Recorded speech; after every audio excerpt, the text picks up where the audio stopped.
¿Cómo están? Bienvenidos nuevamente a otro programa, otro podcast de Dios Familia del Campo. Y hoy tenemos el privilegio de poder estar con el doctor Richard Intriago. Él es CEO de Neoagro. Pero yo quisiera que hoy nos cuente, doctor, le voy a decir doctor solo en esta presentación, de ahí te voy a decir como me dijiste Richard. Por favor. Pero cuéntanos, doctor, ¿quién es Richard Intriago? ¿De dónde sale Richard Intriago? ¿Cuál es la historia de Richard Intriago? Cuéntanos un poquito para que la comunidad también, los que no te conocen, sepan un poquito quién es Richard Intriago. Muchas gracias, Andrés. Bueno, es una pregunta, digamos, compleja, ¿verdad? Porque todas las personas tenemos nuestra historia y a veces la historia llena de vicisitudes en el camino. Pero si yo pudiera resumir esa historia, yo me defino como un campesino montubio, amante del agro, con abuelos campesinos de la provincia de Manabí, en Ecuador. Mi padre montubio y campesino, y luego él se profesionaliza, mi madre también, y yo llego a ser un profesional del campo también. Yo soy ingeniero agropecuario, luego saco un doctorado en agroecología, pero mi vida ha estado marcada por muchos retos, ¿no? A los 18 años que entré a la Universidad Católica Santiago Guayaquil, yo escuché un profesor maravilloso que sin conocer nada de lo que estaba pasando en el campo, él nos muestra unos videos de niños con hidrocefalia, niños con problemas que nacían sin algún miembro de su cuerpo y que tenían este problema de la cabeza llena de agua. Eso me impactó. En el primer semestre de la universidad, yo digo que eso transformó mi vida, porque de ahí en adelante me apasioné por entender el por qué estaba pasando esto y el cómo yo podía ser parte de una solución desde la carrera que había obtenido. Entonces, me metí en todos los cursos, todas las revistas, en todos lados, tratando de entender, y al final esa pasión generó todo un proceso de vida, que es cómo nosotros podemos producir de una forma diferente para no usar agroquímicos ni pesticidas riesgosos en el campo, muchos prohibidos ya a nivel mundial, y poder generar un tipo de agricultura sostenible que permita que las familias no padezcan en el campo. Luego de eso, me dediqué a la dirigencia social. Creo que todavía sigues y ahora tienes otra persona ahí encargada del movimiento, ¿no? Sí, me dirigí mucho tiempo. Fundé el Movimiento Nacional Campesino desde el 2005. Comenzamos a reunirnos entre agricultores y creamos grandes cantidades de alianzas con agricultores pequeños y medianos principalmente, y creamos el Movimiento Nacional Campesino, Costa, Sierra y Amazonía. También muy bien, tejimos relaciones internacionales, enviamos becados a Brasil, Argentina, a muchos países de jóvenes del campo que nunca hubiesen tenido esa oportunidad. Hermoso proceso. Y luego hicimos la empresa. Y la empresa constituye para nosotros todo ese bagaje de experiencias y de amor por la tierra, amor por la humanidad, amor del saber que nosotros algo tenemos que hacer antes de irnos, algo tenemos que hacer. Hay un legado que tenemos que dejar, donde nuestros hijos se sientan orgullosos, donde nuestras generaciones conozcan que no pasamos por gusto por aquí. Así que bueno, eso es un poco. Hay cosas que hoy lo voy a contar. Yo cuando comienzo en el tema de la agricultura y comienzo a buscar meterme cursos o meter especializaciones en tema de agricultura sostenible, porque ese es un poquito lo que mi papá quería hacer y lo que siempre él habló. Yo buscando un día me meto a estas plataformas digitales y dije necesito buscar algo de agricultura ecológica, agricultura orgánica, y me meto a una plataforma, que no voy a decir el nombre, y veo un curso de agroecología y digo, aplasto y veo una muestra del curso y me digo, este curso está súper interesante. Y adivinen de quién daba el curso. El doctor Richard Intriago. Yo lo conozco hace aproximadamente 6 años porque recibí una clase virtual, un curso con él, y realmente ese curso fue el que a mí me despertó, se podría decir, o activó este sentir de comenzar a trabajar por la agricultura sostenible, por la agricultura orgánica, y comencé luego a buscar más información, pero hoy públicamente le digo, Richard, gracias por ese curso, porque fue un curso que realmente me abrió mucho los ojos, me hizo entender que lo que tú acabas de decir, que el lugar en el que estamos tenemos que dejar un legado, y cogí fuerzas para seguir trabajando en este tema de la agricultura orgánica hoy con Coagrotecnia. Pero no vamos a hablar de mí, sino que vamos a hablar de Richard, pero era algo que quería decírtelo en público y que sé que hay muchas personas que han visto ese curso y que también les está ayudando a mejorar la agricultura. Vamos a ir un poquito profundizando en tu vida, Richard. Me contabas, obviamente, te consideras del pueblo Montubio. ¿Qué hizo? ¿Qué pasó en tu niñez? ¿Qué viste en tu niñez? ¿Cómo fue tu niñez que te fue formando para lo que hoy estás construyendo? Cuéntame un poquito de tu niñez. Sé que tu abuelo fue muy fuerte en tu formación, pero cuéntame un poquito qué es lo que hubo en tu niñez que dijo, yo tengo que hacer algo que tiene que cambiar la forma de mejorar la agricultura y más que nada la agricultura, mejorar la vida de las personas. Sí, sabes, Andrés, que, bueno, antes que nada, gracias por la historia que das del curso. Ojalá esté transformando mucha gente, que es nuestra intención, ¿verdad? Así que me alegro mucho que nos hayamos conocido. A mí me cambió, así que hoy, después de 6 años, pues lo tengo en persona a mi primer profesor de agroecología. Eso me hace sentir viejo, Andrés. No. Bueno, mira, no creo que fue en la niñez, creo que fue en la adolescencia, porque mis padres vinieron del campo, principalmente mi papá venía del Cantón Junín, de Manabí, entonces vino del campo a profesionalizarse en Guayaquil, y entonces él comenzó su carrera universitaria, mi madre se hizo profesora, y digamos que por ambos lados de las familias fueron los primeros profesionales también, de unas familias numerosas. Y cuando estuve en Guayaquil, yo creo que esto es un tema de que la tierra ala. De la sangre, o sea, es muy difícil huirle a nuestra sangre, a nuestros antepasados, porque yo nazco en Guayaquil, yo me formo en una ciudad, pero cuando decido mi profesión, me voy por ingeniería agropecuaria. Visitábamos ciertamente cada año al campo en Manabí, y me enamoraba todo, ¿no? Cómo producían los alimentos, los animales me encantaban, el ganado, los cerdos, ver cómo se pasaba todo eso, la comida deliciosa, cómo se hace en olla de barro, eso era una fascinación para mí. Pero mi abuelo sabía todo eso, mi abuelo Salvador Barreno, él sabía todo eso, sabía los secretos del campo, entonces él me mostraba desde cómo faenar un animal hasta cómo cocinarlo. Yo lo acompañaba en eso desde muy joven. Y yo creo que eso fue marcando, ¿no? Un poco lo que hacíamos y lo que después me hizo decidir ser ingeniero agropecuario. Pero digamos que eso me atrajo al campo, pero en el campo hay muchas aristas. Y una de las aristas, que es la agricultura sostenible, la encuentro dentro de la universidad. Mi abuelo no conocía, por ejemplo, temas de químicos, mi abuelo no lo conocía. Él me decía siempre, te doy un ejemplo, me decía, ¿cómo se siembra el maíz? Me decía él. Y decía, yo pongo 5 pepas por hueco. Y cuando yo fui a la universidad me decían, solamente se pone 1 o 2 por hueco. Siempre, abuelo, usted está equivocado, abuelo. ¿Cómo va a estar equivocado? Si él me decía, una pepa es para la hormiga, la otra pepa es por si acaso se pudra, la otra es por si acaso no nazca y vas a ver que vas a tener 1 o 2.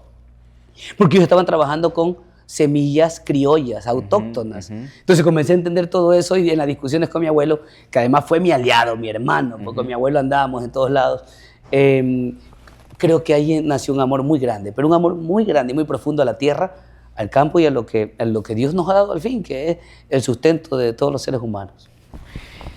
Mencionas algo importante, me encanta arrancar este primer bloque con el tema de Dios. Este podcast se llama Dios, Familia y el Campo. Yo cada vez que voy a dar una charla, lo primero que presento es un versículo bíblico. Y ese versículo bíblico está en el libro de Génesis. Y yo siempre les digo a los productores que la planta da fruto no porque nosotros seamos buenos ingenieros o buenos técnicos, sino porque la planta da fruto porque Dios lo dijo hace muchos años y está escrito. Entonces la planta tiene una orden directa de Dios de producir y de dar fruto. Ahora, a nosotros sí nos corresponde administrar esa tierra, administrar ese ecosistema en donde está esa planta. Entonces, para mí Dios, cuando comencé a trabajar ya profundamente en la agricultura, para mí Dios tiene relación con todo. Cuéntame un poquito esa relación que tú has visto en el campo. de Dios. Hay cosas que a veces no tienen explicación, ¿ya? Cuéntame un poquito esa parte de lo sobrenatural o lo espiritual que has vivido en el campo, desde el punto de vista de lo que estudiaste técnicamente, pero va a llegar momentos en los que tú dices, no encuentro una explicación para esto solo puede ser algo divino. Lindo, o sea, lo primero es que para nosotros como conocimiento profundo, es una cosa interesante antes de eso, que yo soy doctor, ¿no? PhD, me gradué en Colombia, pero cuando hice mi doctorado, todos mis profesores eran doctores y todos mis colegas que estaban estudiando ya eran profesionales de alto nivel, docentes universitarios. Y era raro que yo era el único cristiano. Y me veían con rareza porque todos eran ateos. Porque hay una percepción de que el ser doctor o tener más conocimiento desde la ciencia te hace ateo. Y efectivamente uno se comienza a cuestionar cosas cuando va avanzando en los estudios, pero si uno está bien afianzado, ¿no? en lo que uno cree, en lo que uno, con lo que uno vive, es diferente. Pero me veían como, era un bicho raro. Hasta que llegó un profesor que era cristiano y nos entendimos, dentro de todos los profesores, y conversamos. Pero ¿qué es lo que nosotros pensamos? Que esta tierra no es nuestra, esta tierra nos la dieron para vivir un tiempo en ella. Y que ese pestañeo, yo doy clases en una maestría, en varias maestrías universitarias, y les digo a los chicos, ¿no? Que eso es un pestañeo nuestra vida en este planeta, es un pestañeo. Si hablamos de 10.000 años de historia de la vida de los seres humanos, nosotros vivimos 90 años si tenemos suerte. ¿Por qué en esos 90 años tenemos que ir maltratando esta creación? No podemos pasar maltratando esta creación, eliminando cerros, suelos, ríos, contaminando. O sea, es absurdo lo que podríamos hacer en tan solo 90 años, sabiendo que podrían venir muchas generaciones más, ¿verdad? Entonces, la idea es cómo cuidamos esta creación, cuidar la creación, y que esta creación pueda servirle a todos por igual. O sea, que todos podamos tener el acceso a los alimentos. Y ahí nace un concepto muy bonito que es soberanía alimentaria. Yo adoro ese concepto, es parte de mi especialidad. Y lo adoro porque al final del día es cómo hacemos que de la tierra brote leche y miel. ¿Cómo hacemos que esa tierra siga brotando leche y miel para que pueblos enteros puedan alimentarse y que sea lo más importante para la vida? Que al final lo es. Está muy echada de menos la alimentación, pero al final cuando todo nos puede faltar, y el COVID nos demostró eso, pero nunca nos podrá faltar la comida.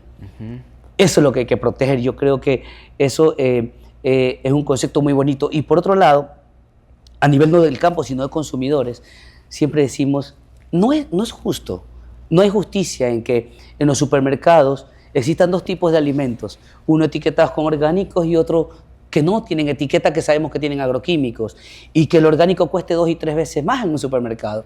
No hay justicia para toda la gente, porque la creación de Dios y los alimentos que nos entregó en esta tierra es para que todos vivamos bien y por igual.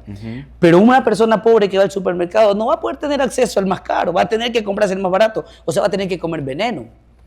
Y eso es antinatura. Entonces, hemos acuñado el concepto de que los alimentos no son una mercancía, son un derecho humano fundamental para que todos podamos vivir en esta tierra en armonía. Me encanta lo que me cuentas. Y bueno, un poquito hablando también para nuestro público, ¿qué es esto de la seguridad alimentaria? ¿En qué riesgo estamos? ¿Ya? Porque si hay seguridad significa que hay un riesgo grave que está pasando. Cuéntanos un poquito qué es esto de la seguridad alimentaria y qué nos puedes decir a la comunidad de pequeños y medianos productores que nos ven. Primero, entender qué es la seguridad alimentaria y cómo nos puede afectar en un futuro si no tomamos las decisiones correctas el día de hoy. No es seguridad alimentaria, es soberanía perdón. Porque hay dos conceptos diferentes que parecen iguales. Muchos se equivocan, muchísimos. Académicos, políticos, hablan de seguridad y soberanía alimentaria como que fuera lo mismo. No es lo mismo. Es más, son conceptos opuestos. Parecerían sinónimos, pero son antónimos. Porque la seguridad alimentaria fue creada después de la Segunda Guerra Mundial para instaurar los agroquímicos en el mundo. Fue con ese discurso, la FAO ingresó al mundo a instaurar los agroquímicos y pesticidas. Y así las universidades del mundo y los gobiernos acogieron la tecnología. Eso desde ahí nació. El término de soberanía alimentaria nace en 1996 en la reunión de miles de dirigentes agrícolas de todo el mundo, cuando vieron la necesidad de tener un concepto que unifique a la humanidad para favorecer la comida. O sea, un concepto fue creado por la institución, otro concepto fue creado por los agricultores. Y este concepto se contrapone porque justamente habla de que, a ver, la seguridad alimentaria habla, primero esa, de que el país puede tener alimentos, pase lo que pase, vengan de donde vengan. Por ejemplo, si en Ecuador hace falta maíz, no importa si lo importamos de China. Eso es seguridad alimentaria. Usted tiene comida, pase lo que pase. Soberanía alimentaria significa que el país tenga la capacidad de producir sus propios alimentos, producir sus propios fertilizantes, poder lograr ser independiente y no dependiente, principalmente en momentos críticos. Andrés recuerda lo que pasó en el 2022 en la guerra entre Rusia y Ucrania. Sí, por supuesto. Hubo un desabastecimiento total de fertilizantes nitrogenados. Todos padecimos. América Latina y el Caribe padeció en ese momento. Yo estuve en una reunión en Quito donde se reunieron todos los ministros de Agricultura de América Latina y el Caribe, justamente en medio de la crisis. Yo no tenía voz, solamente estaba oyendo. Y veía a todos los ministros desconcertados, no sabían qué hacer. O sea, América Latina y el Caribe estábamos a expensas, vulnerables de una situación global, de una guerra que pasa en otro lado. Entonces, ahí nos dimos cuenta de que algo tiene que pasar, algo tenemos que hacer para despertar y saber que cada agricultor debe ser independiente y cada país debe ser independiente para poder producir sus alimentos, que al final es lo más importante. Ok, me queda muy, muy claro. Lo que debemos buscar entonces es ser soberanos en poder producir nuestros propios alimentos. Parece un poco utópico y un poco difícil, y creo que por eso hoy estás aquí para también motivarnos a unirnos como productores, como en la empresa privada, para buscar ese objetivo, porque al final del día es un objetivo que nos beneficia a todos. Perdón, puede ser una utopía, Andrés. Puede ser una utopía. Pero ¿para qué sirven las utopías? Para alcanzarlas, para llegar caminar. a ellas. Nos va a hacer caminar esa utopía. O sea, efectivamente, no pensar en el mundo ideal puede ser una utopía. Pero si no pensamos en ello, ¿a dónde vamos a ir? Nos dio el norte. Definitivamente. Cuéntame un poquito, bueno, me encanta esto que nos cuentas. Sé que te llamó el gobierno de Nayib Bukele, un presidente al que muchos admiramos, un presidente que ha venido, que hoy está dentro de los países que lo toman como ejemplo a seguir. Y cuando yo vi esa noticia, porque me enteré mucho por redes sociales, dije, wow, no solo te había seguido, ha hecho un curso contigo, sino dije, Richard está haciendo lo correcto. ¿Cómo se dio esto? ¿Qué pasó? ¿Cómo te llama el gobierno de El Salvador, del presidente Nayib Bukele, allá? ¿Y cómo fue eso? ¿Cómo te llamaron? ¿Qué estás haciendo? ¿Y cómo puedes desde allá luego venir y replicar lo mismo en nuestro país? Eso fue una historia muy interesante porque digamos que a veces en nuestros países no logran ver lo que nosotros podemos aportar, ¿verdad? Es difícil a veces. El dicho, tal vez mal dicho, que nadie es profeta en su tierra, ¿verdad? Eso hay que romperlo, porque eso no debería ser así, pero en el caso de El Salvador hubo una conexión desde Colombia. Nosotros tenemos ya la empresa operando y constituida en Colombia, y hubo una conexión con el embajador de Colombia, de El Salvador en Colombia. Okay. Y en esas conversaciones con mis socios de Colombia hubo un diálogo, conversamos, nos reunimos, y el embajador hace todo el trabajo. Embajador maravilloso, un hombre realmente cristiano también, con la visión bien puesta, y nos lleva a conversar con el gobierno. Él nos hace la invitación y comenzamos a conversar con todo el gobierno. O sea, pues, tuvimos el más alto nivel de conversación y pudimos hablar de los problemas profundos que tenía El Salvador por la producción de alimentos, que es un reto que el presidente Bukele ahora justamente lo está trabajando, porque más allá del tema de seguridad, que ya él dio un ejemplo mundial de cómo hacerlo, porque ha sido un ejemplo para todo el mundo entero. O sea, realmente un país, le llaman el pulgarcito de América, porque es el más pequeño de todos, claro, pero fue muy grande visualmente, o sea, dio un impacto gigante. Y eso se ve, entre otras cosas, que el presidente está haciendo lo correcto, ha puesto el país en manos de Dios, ha podido enfrentar a mafias gigantescas de pandillas para poder dejar el país tranquilo. Entonces, cuando yo estoy allá, siento esa tranquilidad que realmente el presidente ha logrado. Pero más allá de eso, hay otros temas que está trabajando ya, el tema económico, el tema agrícola. Hay una funcionaria también muy linda que está muy cercana al presidente, que empuja durísimo esto, la vicecanciller Adriana Mira, realmente respetable, muy querida. Y todos ellos, digamos, nos dieron, no solo a mí, sino a muchas empresas del mundo, la capacidad el apoyo, el seguimiento para poder instalarnos en El Salvador, para poder colaborar. Nosotros estamos allá orgullosísimos de hacerlo, pero principalmente porque hay que enfrentar este riesgo y este problema que es cómo El Salvador puede ser capaz de producir sus propios alimentos al 100% sin necesidad de injerencias internacionales para que en el futuro no le pase lo mismo que ya le ha venido pasando, que es el alto costo de los alimentos por tener que importarlos, pero además estar listo para momentos de crisis y que eso no le vaya a pasar factura.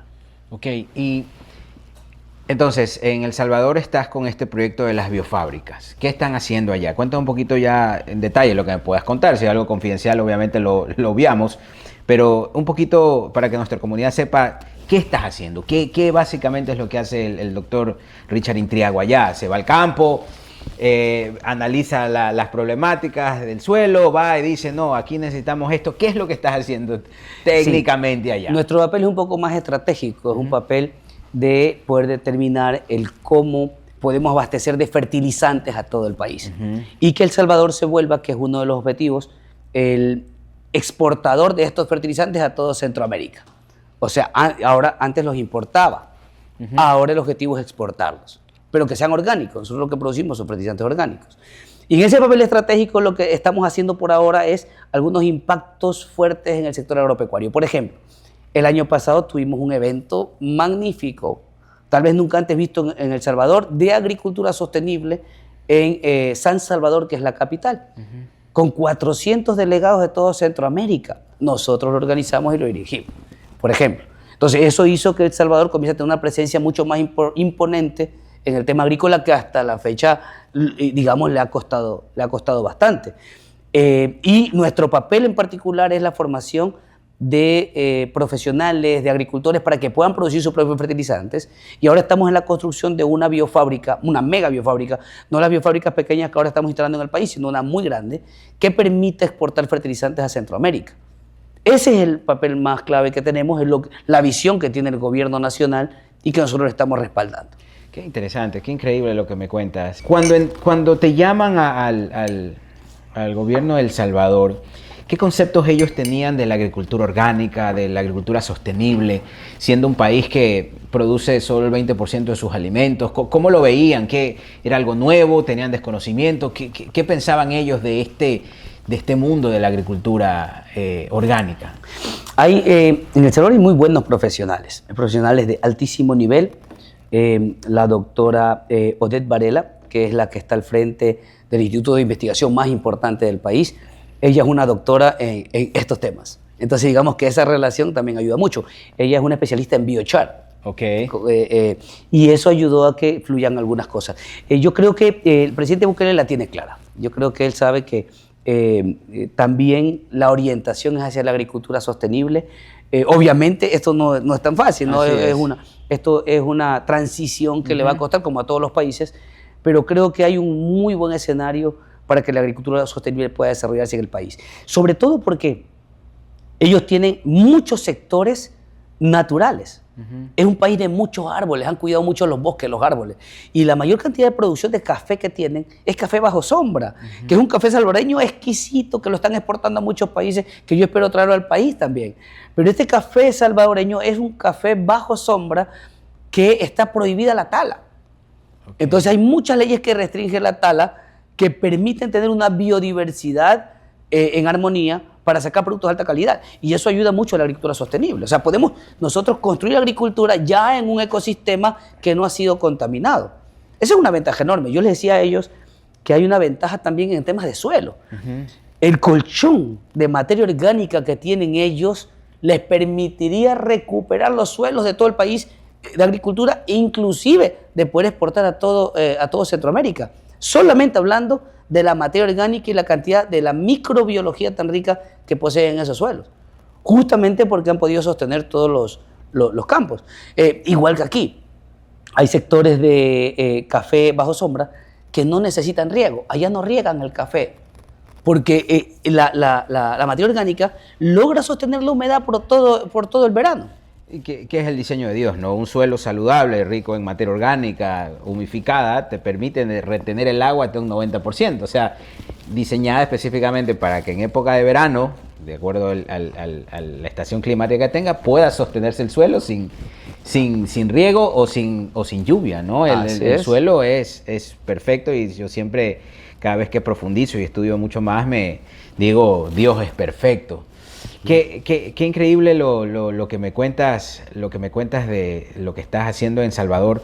Ahora, cada vez que yo empecé en este mundo de la agricultura, ya aproximadamente unos 15 años, yo siempre que iba al campo, me daba cuenta que yo siempre les decía a los agricultores, les decía, yo estoy parado frente a los ricos, les digo.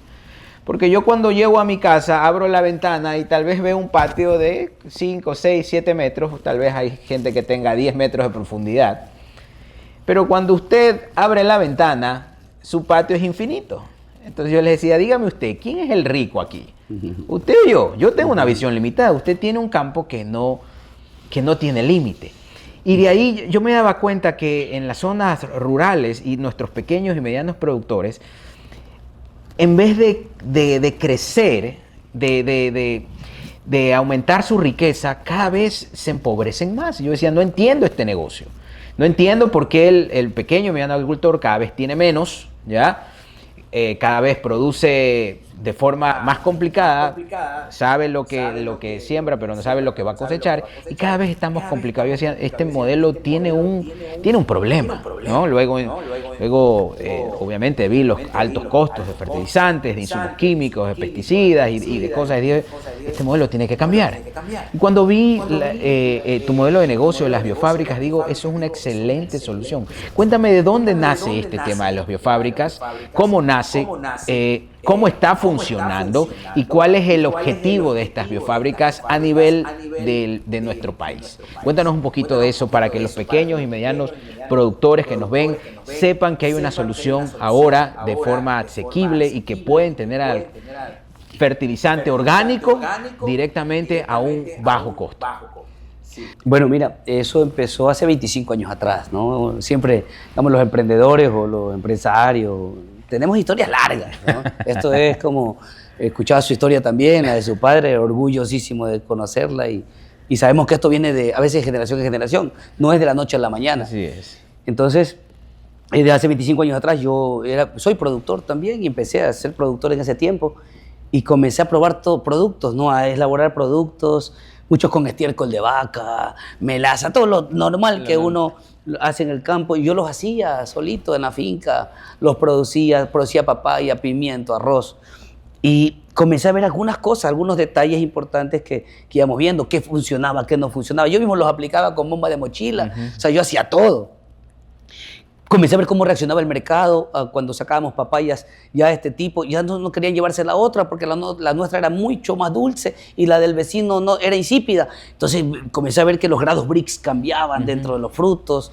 En la papaya le ataca una enfermedad, la virosis, que la virosis acaba con todo. Según nuestros estudios en la academia, nos dicen que no hay cura para la virosis y nosotros lográbamos sostener la virosis, no teníamos problemas de virosis frente a todo, alrededor de todos los amigos que tenían virosis en la papaya. Entonces, todo esto comenzó a darnos datos, ¿no?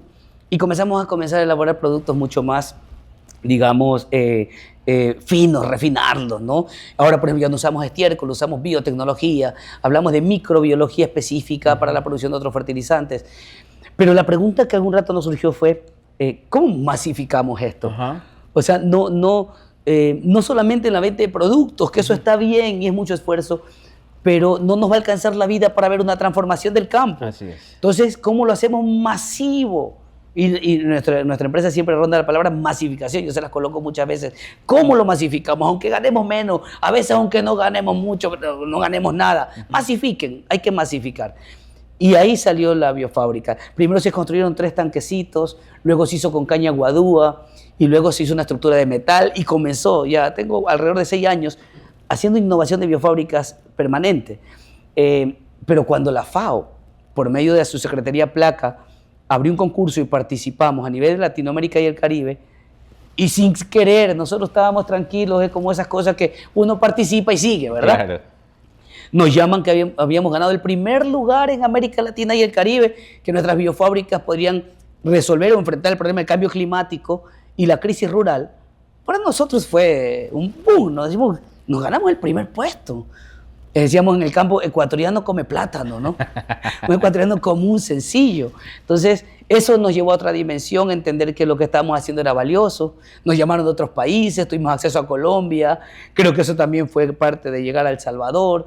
Y esta innovación comenzó a verse en todos lados. Nos llenó de entusiasmo a nuestro equipo, tanto que comenzamos a innovar otras cosas. Hay una típico de los agricultores orgánicos, saben, que hacen en sus tanques, ponen una manguerita y una botellita sí, para... la innovación de la válvula dosificadora, ¿no? Sí, entonces esos gases que salen por ahí, era un problema para nosotros también, y creamos la válvula desgasificadora, que permita que salgan los gases, pero ya sin tanto rollo, y comenzamos a crear tecnología. Creo que eso impactó muchísimo a nuestro equipo principalmente, le dio mucho ánimo, y ahora estamos en muchos lados. En Costa, Sierra y Amazonía hay biofábricas instaladas nuestras. En la isla Puná hay una biofábrica instalada y funcionando muy bien. Entonces, eso creo que ayudó a que se masifique la propuesta. Cada biofábrica es capaz de sostener a 700 familias en la comunidad. Eso lo entendieron las juntas parroquiales. Muchas juntas parroquiales son nuestros clientes, porque un proyecto, nuestra biofábrica, la más pequeña, vale $15,000. Y una inversión de $15,000 para una junta parroquial para impactar 700 familias es una inversión pequeñita, pequeña, que puede ser sostenible en el tiempo y que las familias además generan recursos de ella. El litro de fertilizante en una biofábrica nuestra, por un tema de contratos y convenios que firman con nosotros, no pueden aumentarlo de $2.50. $2.50 es el techo que tienen, porque no se trata solamente de generar recursos, se trata de masificar la propuesta.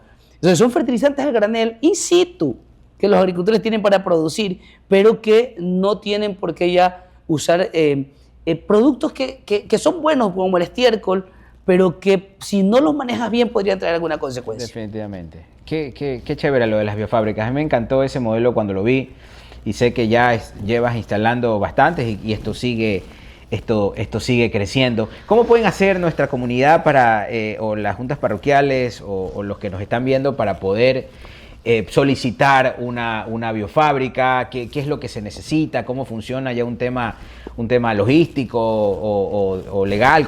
Rápidamente para que ellos puedan saber y entender, y si obviamente aquí en el podcast vamos a poner los contactos, pero para que ellos vean, ¿no?, cómo funciona la biofábrica, cómo lo hacen viable. Vean, esto es sencillo. Las biofábricas son tanto para emprendedores como para instituciones públicas, organizaciones sociales. Nosotros nos han comprado fundaciones. Con Heifer instalamos una, por ejemplo. Sí, vi recién que instalaron una. Sí, la vi en las redes. Sí, con juntas parroquiales de Santa Elena, emprendedores de la Amazonía. O sea, cualquiera puede tener una, ¿no?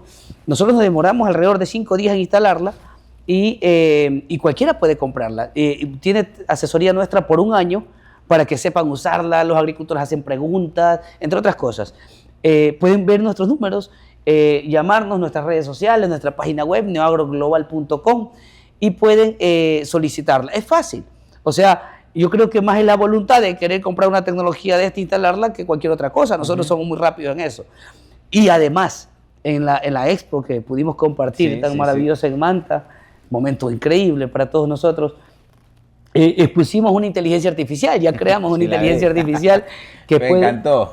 Que ahora va a estar en las biofábricas.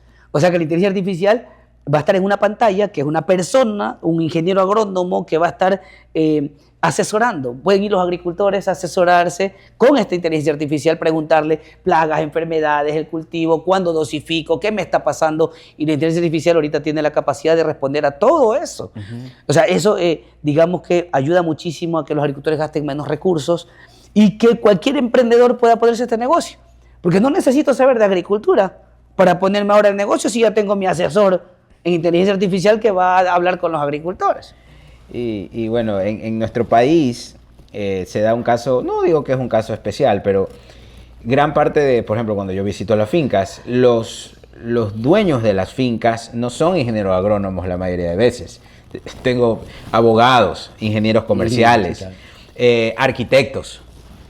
La agricultura en nuestro país es algo que a la gente le gusta, es un negocio que la gente se mete, y la mayoría de los dueños o los productores no son ingenieros agrónomos. Como este tipo de soluciones obviamente nos ayudan muchísimo porque hoy la inteligencia artificial obviamente tiene la capacidad de poder recetarnos, de poder darnos ciertas directrices, de poder analizar fotos. Me pareció genial lo que ustedes están haciendo y dentro de un mismo lugar, un mismo espacio, ellos puedan recibir la asesoría y que están buscando, ¿no? Qué increíble. Sí. Hay hacendados, como tú dices, que nos han comprado biofábricas para ellos, privados. O sea, me lo pongo dentro de la hacienda bananera, de cañicultores, un cañicultor o un cacaotero, y comienzo a producir mis propios fertilizantes, ¿verdad? Pero con la inteligencia artificial efectivamente ya tiene su asesor técnico ahí.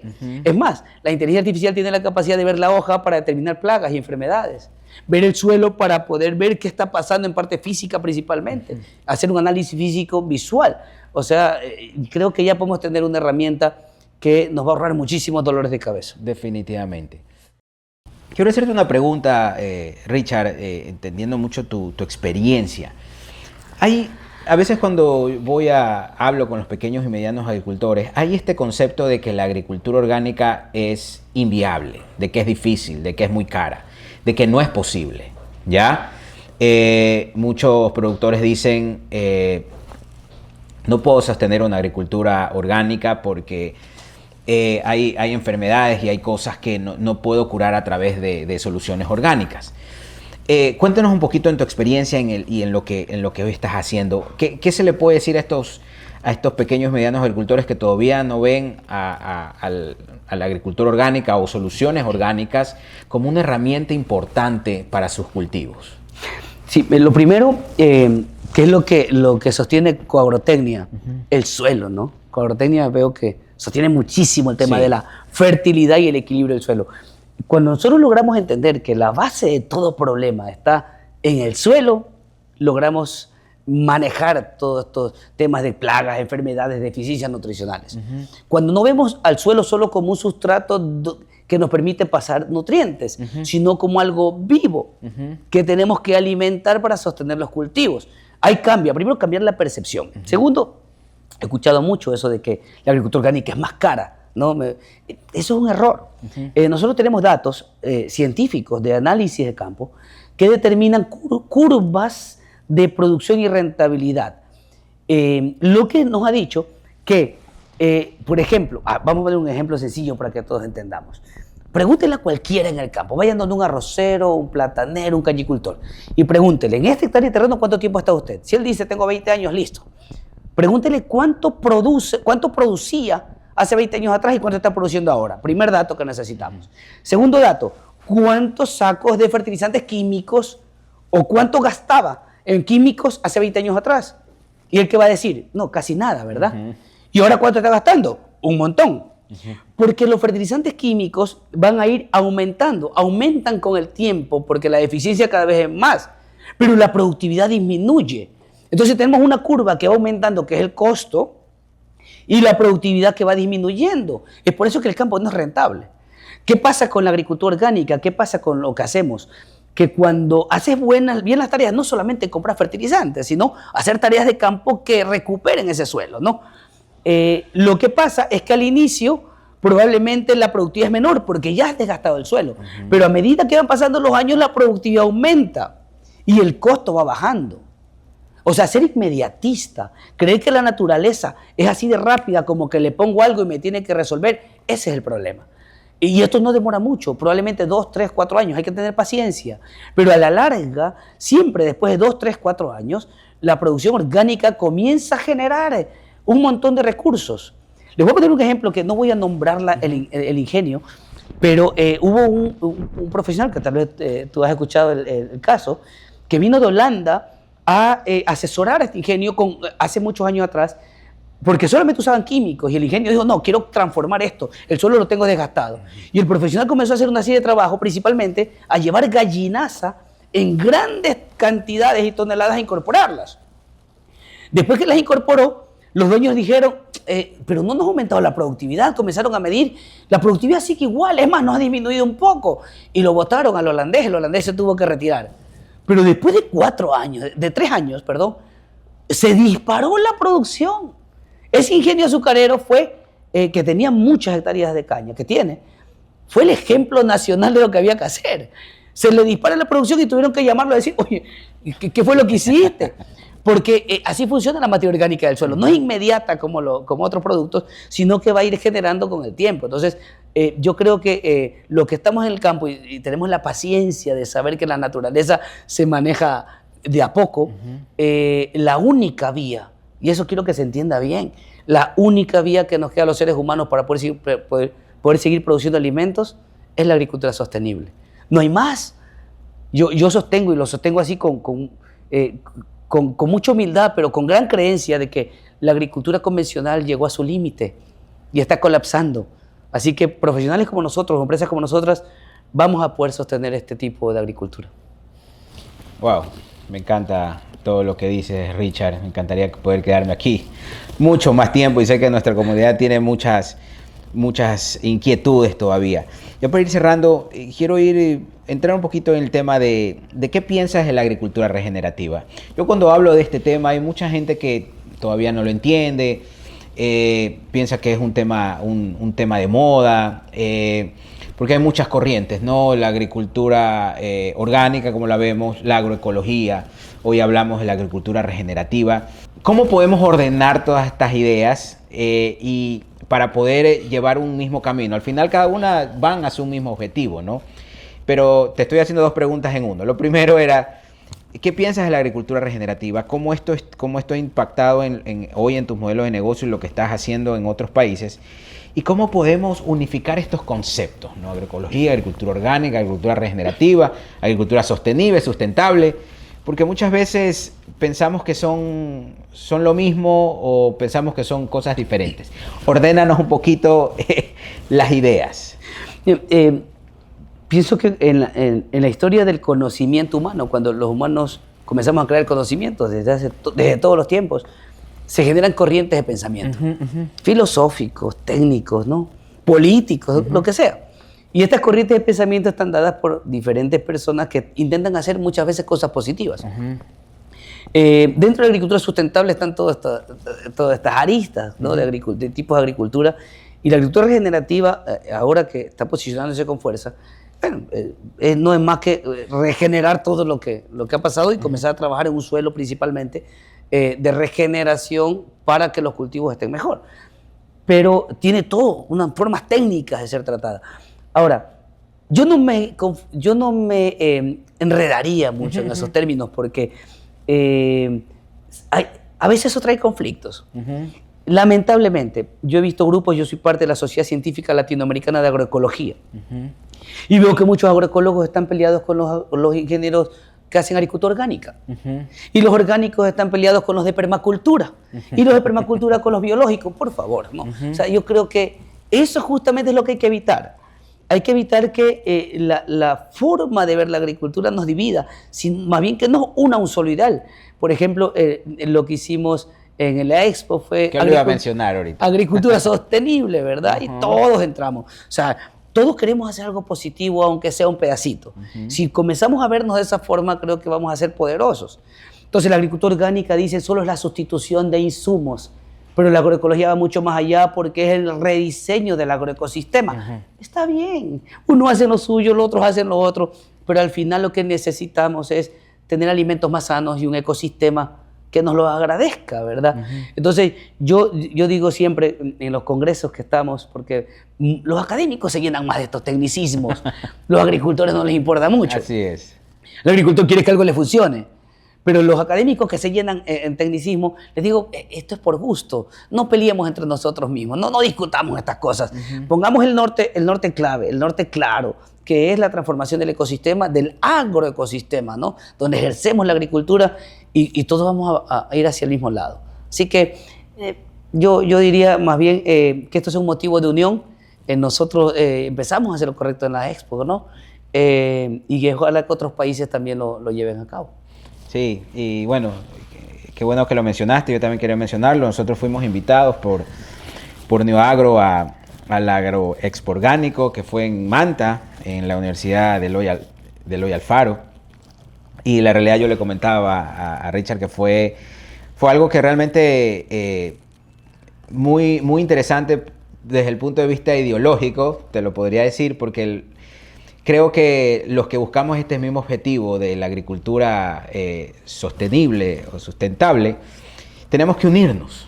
Yo creo más, como te lo decía, más en la colaboración que en estas corrientes o que se pueden volver competencias, ¿no? Cada uno busca y se aferra a lo que yo tengo la razón, pero más bien me encantó lo que hiciste como Neoagro, porque creo que juntos podemos ser más fuertes y juntos podemos llevar, sí, cada uno su especialidad, su fortaleza, pero como un mismo objetivo. Así que felicitarte también en público a ti, a tu equipo, por esta feria que fue, la verdad, muy provechosa. Mucha gente, la verdad, muchos pequeños, medianos y grandes agricultores se dieron cita y pudimos ver muchas soluciones de origen orgánico y realmente yo dije, wow, había empresas que yo no sabía que existían y con soluciones muy interesantes. Vi una empresa de biochar también ahí, que es algo que a mí me encanta también. El tema de biochar y todos sus beneficios enfocados en la agricultura. Entonces, creo que fue una linda experiencia y felicitarte nuevamente por esto. Richard, para ir cerrando ya con lo último, 3 preguntas y me responden con lo que ellos, la primera palabra o frase que se les venga a la mente, ¿no? Entonces, ¿qué es Dios? Amor. La familia. Unión. ¿Y el campo? Vida. Qué bueno, para cerrar, dame 3 consejos. O en la agricultura usamos mucho el tema de consejos, tips. Yo creo que en la agricultura no hay tips porque cada campo, cada suelo, cada cultivo es diferente, ¿no? Lo que te sirve a ti no necesariamente te tiene que servir al otro. Pero, ¿cuáles serían estos 3 consejos que tú podrías darle a estos pequeños y medianos agricultores para poder arrancar, empezar o comenzar a cambiar su forma de pasar de una agricultura convencional a una agricultura sustentable o sostenible? ¿Cuáles serían esos 3? Si hay más, no importa que los digas. ¿Cuáles serían estos pasos que deberían hacer o estos consejos que les daríamos? Sí, mira, me gustaría empezar con una cosa última que dijiste interesante, que es competencia o colaboración. El tema de la competencia que creo que tomó más fuerza con la teoría de Charles Darwin cuando habló de la teoría de las especies, ¿no? Entonces esa competencia que Charles Darwin colocó muy fuertemente en la teoría, que hoy está siendo muy criticada, que obviamente enrumbó a la humanidad, pero que ahora la criticamos en alguna medida, porque la humanidad no solamente se basa en la competencia, como él lo había mencionado, sino en la comunidad, Así es. En el apoyo mutuo. Es más, hasta los microorganismos conviven en lo llamado simbiosis y mutualismo. Así es. En ese sentido, nosotros creo que la sociedad también tomó esos conceptos en algún momento para dividirnos y comenzar a competir uno con otro. Y hablamos de un mercado de competencia cuando puede haber un mercado de comunión. Entonces, en el campo pasa lo mismo, ¿no? Yo creo que el agricultor debe conocer que no estamos en una lucha contra la naturaleza, que muchas veces se piensa, ¿no? Que las plagas nos atacan y cómo matamos las plagas y cómo las atacamos, sino que tienen que saber y tienen que entender profundamente de que estamos en armonía con la naturaleza. Y en esa armonía ellos pueden tomar medidas que no afecten directamente al entorno en el que viven. Eso es lo primero. Yo creo que el agricultor ha olvidado, en muchos casos, que vivimos en armonía. Nadie está en contra de la naturaleza de nosotros. Nosotros estamos en contra de la naturaleza. Lo segundo es que creo que hay que dar un paso a la vez. Con nuestra experiencia nos hemos dado cuenta que a veces queremos transformar una finca de químico orgánico. No quiera transformarla, no. Solamente de un paso. Solamente utilice un producto, solamente haga un producto, solamente cree una práctica, haga una rotación de cultivo. Por ejemplo, haga una rotación de cultivo con una leguminosa para que le vaya mejor en el arroz la próxima vez.